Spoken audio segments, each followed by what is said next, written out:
हमारे इस channel Mithila junction को लाल button दबाकर सब्सक्राइब करें व घंटी के निशान का बटन दबाएं ताकि सभी नए वीडियो आप तक तुरंत पहुंचे बिल्कुल मुफ्त। अपने सुन रही थी गंगा कैसे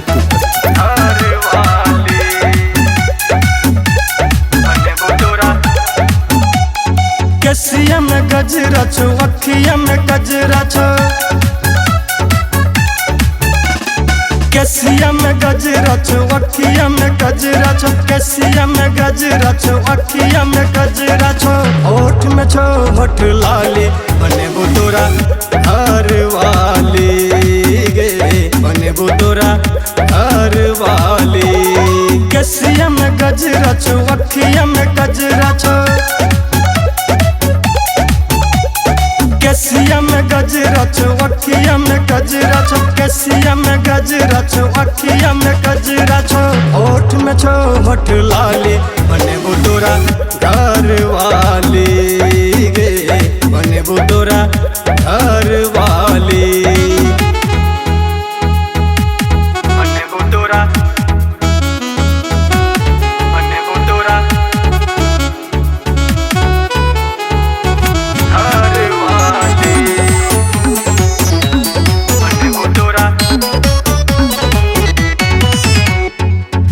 लहंगा पहिर का गोरी चले छे बाजार में, हो जाए छो हल्ला पूरा यूपी बिहार में।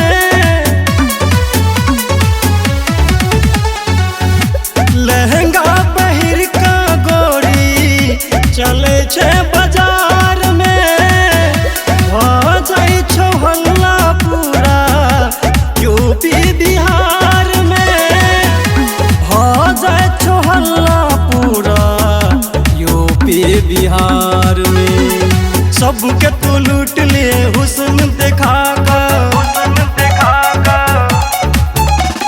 सबके तू लूट लिए हुस्न दिखा कर, सबके तू लूट लिए हुस्न दिखा कर, किन ली है कन वाली, बने वो तोरा घर वाली गे, बने वो तोरा घर वाली,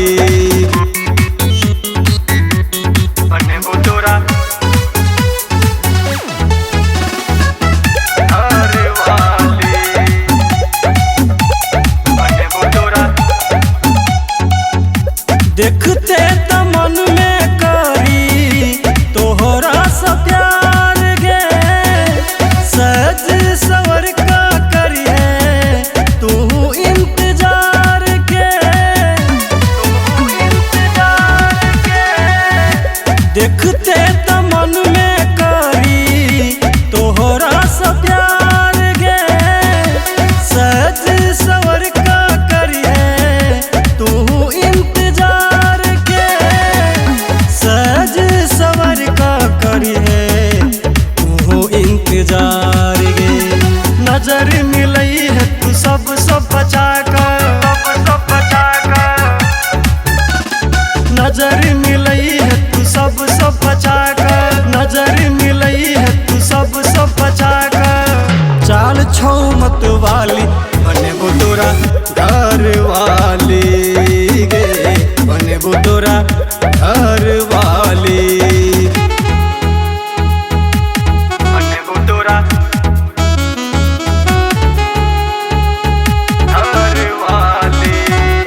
किस्मत जाग जत भाग गे सुन का कही न हाली हाली बने वो तोरा घर वाली गे बने वो तोरा घर वाली।